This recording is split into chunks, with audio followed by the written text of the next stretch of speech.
खुलुमबाय। दिनै 30 मे 2026 गिबियावनो गोजोन फुंबिलिनि गाहाम हामलायनायखौ बयनिसिमबो जासिहरनाय थाबाय। राशिफोरखौ फरायनायनि सिगां आंनिफ्राय आनान गसाइनिसिम आरज खालामनाय जायोदि दिनैनि साना बुहुमनि साफ्रोमबो सुबुंफोरनि थाखाय गाहामैनो गाहाम बारलांनो हायो। जेबो खैफोद आफोद जायालासे फैदेरनाया दिनैनि राशिफोर खोनासंथायनि गिबियावनो दङ।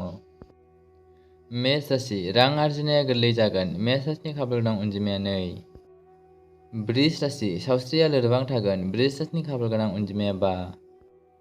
मिथुन राशि समाजारि मान सन्मानखौ बांहोगोन। मिथुन राशिनि खाफाल गोनां अनजिमाया 3।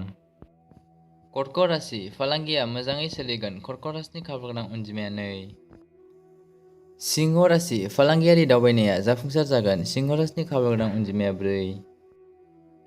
कन्या राशि मोनसे गेदेर जेंनाखौ सुस्रांनो हागोन। कन्या राशिनि खाफाल गोनां अनजिमाया 6। तुला राशि फालांगियाव मुलाम्फा जागोन। तुला राशिनि खाफाल गोनां अनजिमाया 2। वृश्चिक राशि गागि सुबुंफोरा मदद खालामगोन।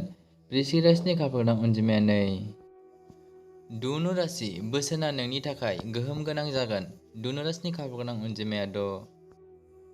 मकर राशि फालांगियाव थाबथानाय रांखौ मोनफिनगोन। मकर राशिनि खाफाल गोनां अनजिमाया 2। कुम्भ राशि नोंथाङा गावनि खस्थ'नि सायाव फोथायनाय थानांगोन। कुम्भ राशिनि खाफाल गोनां अनजिमाया 3।